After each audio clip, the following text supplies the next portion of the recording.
to de-stress. Elsie, talk to me. Oompa, talk it out. We are going to talk to you about talking with friends to help you de-stress before finals.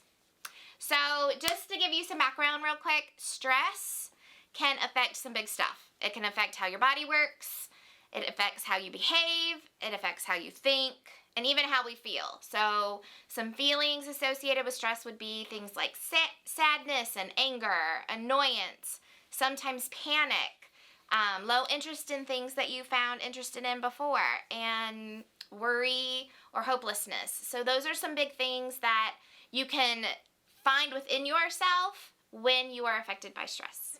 So, studies have shown that just talking about how you feel can reduce stress. But just because something is scientifically proven doesn't necessarily mean that it's going to be easy.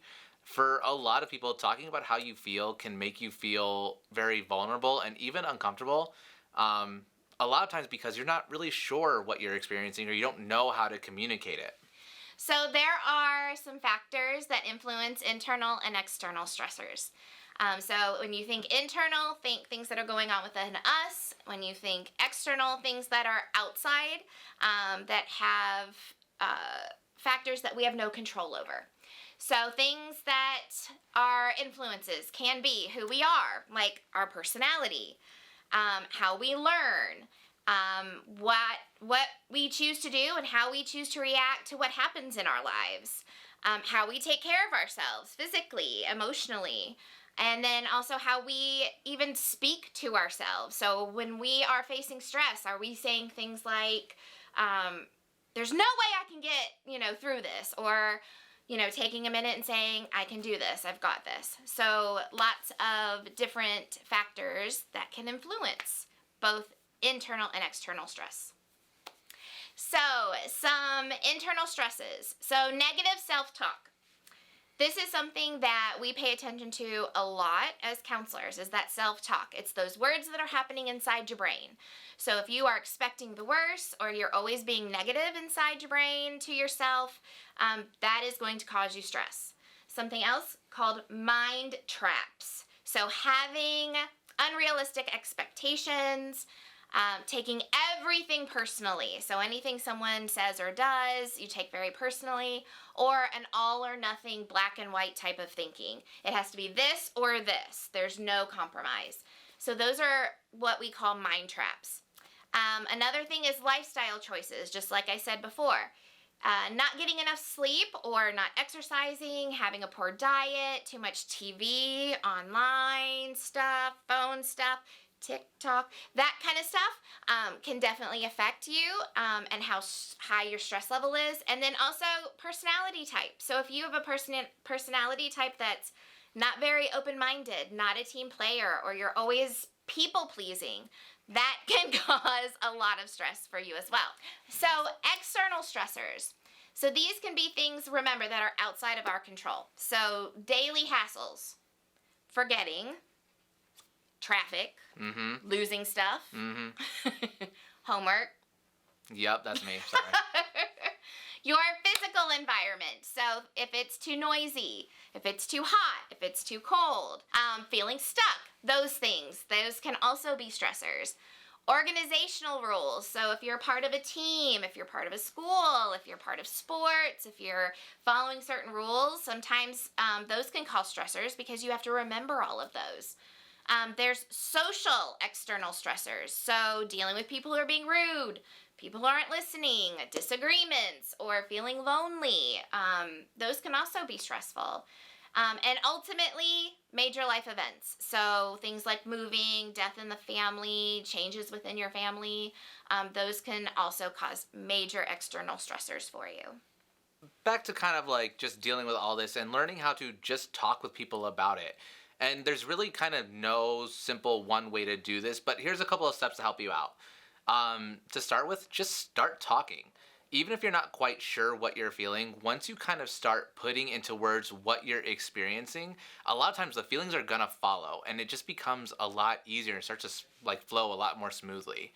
Identifying the problem specifically, use specific words, give any kind of emotional details about what you're feeling, and then any kind of physical that'll go along with that, whether it's something like a really rapid heartbeat, sweating, shaking, difficulty paying attention and focusing. And then lastly, to whoever it is that you decide to open up to, you always want to thank them for listening. Ultimately, they're giving their time and their energy to helping you. And I'm sure, while they're going to do that because they're your friend and they want to be there for you, we want to make sure that we also acknowledge that, they're taking time out of their day when it could be going to doing something else. Thank them for meeting your need and thank them for any advice given. And along with that, make sure you also kind of tell your friends what exactly it is you're needing, between whether you really want advice or if you just want someone to listen. Because sometimes we're going to talk, but we don't necessarily want advice back. We just need a place to vent. If you are still stressed after talking with your friend, all right, try talking to a trusted adult, whether that be your parents, school counselor, a therapist that you maybe see outside of school, because sometimes they can offer different kind of perspectives or insight compared to a friend that can kind of challenge you to look at things a little differently. But also, sometimes talking isn't for everybody. Sometimes it really is a different kind of coping skill that we need to use to help alleviate some of the stress that we're experiencing day to day. So try different things like exercising, even if it's at a specific time every day. After school, if you can somehow wake up before school and do it, more power to you. I could never.